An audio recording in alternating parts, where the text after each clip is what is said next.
Eu não tenho coragem de sair para lugar nenhum. A senhora morreu junto com a Juliana? Eu morri junto com a Juliana. Eu não tenho coragem mais para nada. Às vezes já pensei até em suicídio, sabe? Não. É muito difícil conviver com uma dor dessa, é muito difícil. Minha filha era muita coisa para mim. Minha filha era que cuidava de mim, que se preocupava comigo, com meus outros filhos. Então é muito difícil conviver com isso. Senhora, se houvesse justiça, se essa pessoa estivesse presa, a senhora talvez estaria melhor? Ou pelo menos com aquela sensação, porque esse bandido, a gente deve ter a foto desse bandido, desse marginal, porque foi mostrada a foto dele, ele estava preso, né? Ele cometeu esse roubo, ele foi preso depois de ter cometido Eu não entendo, se ele estava preso, como ele matou a filha da senhora? Ele foi preso dia 30 de janeiro. Então, que eu fiquei sabendo que ele estava solto semiaberto. Para que solta um moço desse? Vamos entender. A senhora, a Juliana, morreu dia 1º de dezembro. Dia 1º de dezembro. E ele foi preso... Dia 30 de janeiro. Dia 30 de janeiro. Por roubo. Por roubo. Por homicídio não acharam, por roubo acharam. Então, ou seja, um bem vale mais do que uma vida. Com certeza, né? Com certeza. Aí deu a prova que sim, né? Um bem material vale mais do que uma vida. E aí ele foi preso, depois de preso foi feito a investigação e o reconhecimento. E ele estava no sistema semiaberto. Ele já tinha cometido crime antes. Já. Que ele tinha cometido, que ele fez com a minha filha, ele fez com uma outra moça em Senador Canedo. Então o promotor lá falou que ele tem muitos crimes nas costas dele. Então por que ele está solto? Essa é a grande pergunta. O porquê disso? É porque nós temos uma legislação frouxa. Até que a pessoa seja julgada e condenada, ela é réu primário, então ela pode matar quantas pessoas quiserem. Com um bom advogado ou até sem advogado, acontece o que aconteceu. Então esse monstro, ele está assombrando, eu não vou dizer próximo à senhora, porque isso aí, a gente fala isso de pessoas do bem, que estão próximas a nós. O mal nos assombra, ele está assombrando a senhora. Está.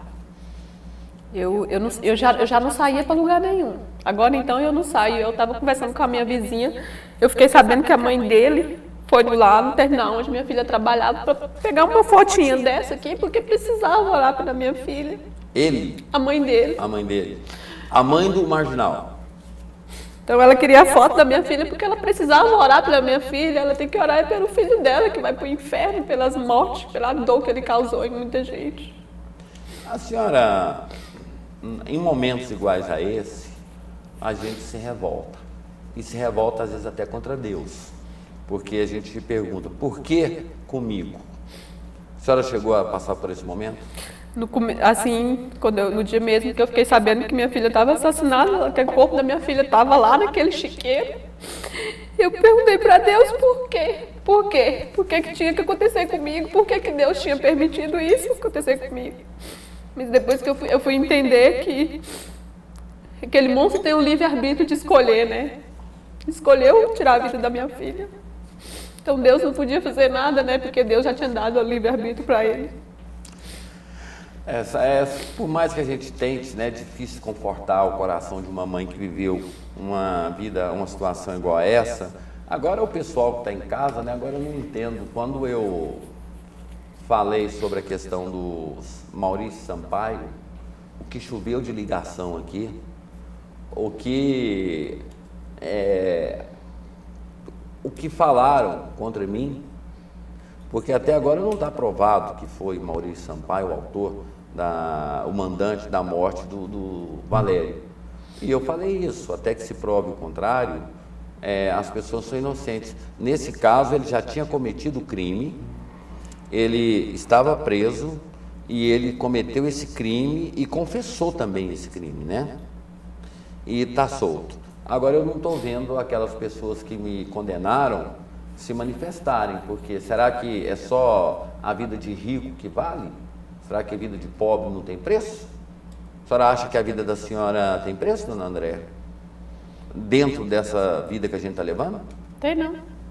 Sou pobre, não tenho nada. Se tivesse um bom advogado, ou se conhecesse um bom desembargador, um bom juiz, não estaria nessa situação, né? Com certeza. Vamos ter mais pessoas ao telefone, né? Tem pessoas ao telefone. Então, por que o senhor está dizendo que tem que ter pessoas ao telefone? Tá, eu gostaria que as pessoas ligassem aqui para conversar com a gente, tentar aqui pelo menos entender e fazer com que essa mãe, ela entenda que ela não está sozinha e que existem pessoas que ainda querem justiça e punição nesse Brasil. A hora que estiver pronta a matéria do promotor, vamos rodar, porque demorou a fazer o pedido da prisão preventiva. Demorou. Ele disse que essa noite foi que ele leu o processo todo, porque ele disse que estava esperando algumas provas. O promotor? O promotor. Que estava esperando algumas perícias, alguns documentos que ele ainda não tinha recebido para pedir a prisão dele. Então, ele ainda não recebeu esses papéis, mas hoje mesmo ele ia pedir a prisão dele, mesmo sem essas provas. Tá, e a senhora acha que nesse momento, sabendo que ele vai ser preso, ele vai se apresentar espontaneamente? Será que ele vai ter a mesma coragem que ele teve de violentar a filha da senhora e matar a filha da senhora? Nesse momento, ele provou ser homem. Será que ele vai ser homem para se entregar à justiça? Eu creio que quando ele perceber que eu estou tentando prender e conseguir para prender ele, eu creio que esse monstro vai fugir. Eu temo por isso. E todos nós tememos, porque outras pessoas poderão ser vítimas. Temos mais pessoas ao telefone. Alô, boa tarde. Boa tarde. Quem fala? Meu nome é Márcia, sou irmã da Andréia. A senhora é? Márcia. A dona Márcia. Fica à vontade, dona Márcia. Eu sou irmã da Andréia. É muito triste a gente saber de uma notícia dessa, né? Eu vim saber isso por ela, pela minha irmã que me contou. Pois é. E como é que a senhora, assim, a tristeza é um sentimento que eu acho que a gente não deve ter, mas a indignação a gente tem que fazer ela valer, porque é a indignação que faz a gente reagir. Eu não sei o que dizer, porque a gente faz parada gay e leva 7 milhões de pessoas. Faz liberação das drogas, leva mais milhares de pessoas. Agora nós estamos aqui no ar com uma mãe que está sofrendo, só 2 pessoas ligaram. Aí quando eu falo mal de rico, ou quando eu falo mal de gente que tem dinheiro, aí o povo mete o pau em mim, me critica. E a senhora sofrendo com a irmã. Sim. E o que vocês... A gente sofre, né? Porque a gente nunca pensa que vai passar por isso. De repente vem esse bate na vida da gente. Pois é. Então a gente só tem que pedir a Deus. Eu sou evangélica e eu só peço a Deus que seja feita a justiça. A senhora acredita que existe justiça? Não, a justiça existe. Agora a senhora acha que existe punição nesse Brasil? Porque a justiça vai mandar prender. Mas será que vão conseguir pegar esse crápula? Bom, a gente perdeu a ligação. Tá aqui olá, como vai? Sou tia da Juliana. Estou assistindo o programa e estou muito chocado com tudo isso. Não é só a senhora não, sabe? É todos nós que estamos chocados, perplexos. André, gostaria de ver a imagem da Juliana. Claro, se a dona Andréia autorizar. É o João Paulo que pede para conhecer a lembrança, né, da filha. A senhora permite que a gente mostre aqui? Se tiver pronto aí, uma moça de bons hábitos, né, que sempre foi correta, trabalhadora, trabalhava num terminal, ao invés poderia se prostituir, poderia escolher o caminho das drogas, do crime, escolheu o caminho digamos aí, o caminho do bem e se deparou com o demônio. Tá aí a imagem no vídeo, né, da menina Juliana, que infelizmente ela foi morta, estuprada, violentada. Desculpa usar essas expressões, dona Andréia, mas a gente tem que fazer um tratamento de choque para as nossas autoridades elas terem a capacidade de enxergar o sofrimento do pobre, porque eu falo que o Brasil, nós somos mais de 80% de miseráveis. Somos 16 milhões de pessoas miseráveis e só aos ricos dão o privilégio de ter justiça. A nós, obrigação. Temos pessoas ao telefone. Alô, boa tarde. Boa tarde. Por gentileza, Alexandre, fique à vontade. É a Aparecida que está falando. É o nome da senhora? É a Aparecida? Dona Aparecida, fique à vontade, pode falar o que a senhora acha, o que a senhora pensa. Eu fico muito indignada, não só eu, nós todas pessoas de bem, cidadãos de bem, ficamos muito indignados porque a realidade é essa mesmo. Felizmente a lei só favorece quem tem dinheiro, quem tem poder, quem tem conhecimento. Nós, pobres, desfavorecidos, ficamos à mercê da bandidagem. É revoltante, é um absurdo, porque os bandidos faz, fica livre, não tem ninguém para socorrer nós, que é classe pobre. Então é só mesmo, a gente pegar só em Deus mesmo e falar para essa mãe, só Deus para dar nosso conforto, porque conformar nós não aceitamos. Mas é só mesmo com a palavra de Deus.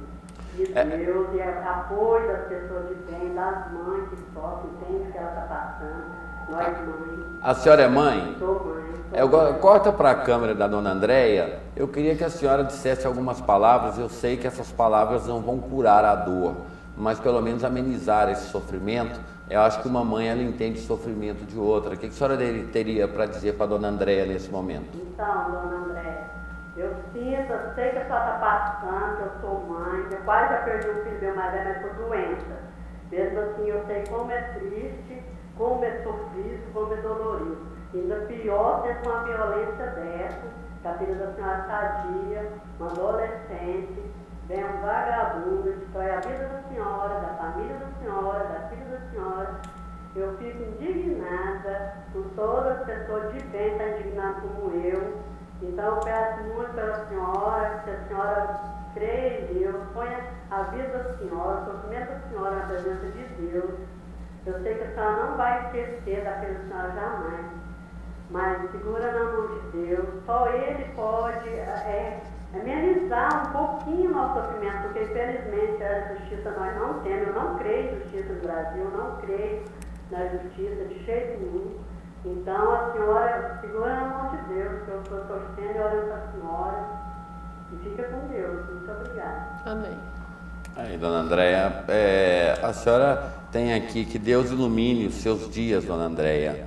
É que eu sempre falo, sabe, parece que aquelas pessoas que têm um poder aquisitivo menor, elas sofrem mais, e por sofrerem mais, elas têm a capacidade de dividir esse sofrimento. Foi procurada por algum grande empresário que faz obras de caridade, que faz isso, faz aquilo. A senhora disse que está sendo ajudada por uma amiga que arrumou um tratamento psicológico para a senhora e que a senhora está sobrevivendo do seguro-desemprego. E quando acabar o seguro-desemprego, ou quando a senhora não tiver mais esse atendimento gratuito que essa amiga da senhora conseguiu, o que vai ser da vida da senhora? Eu não sei o que vai ser da minha vida. Eu não sei. Ainda não parei para pensar o que vai acontecer depois disso.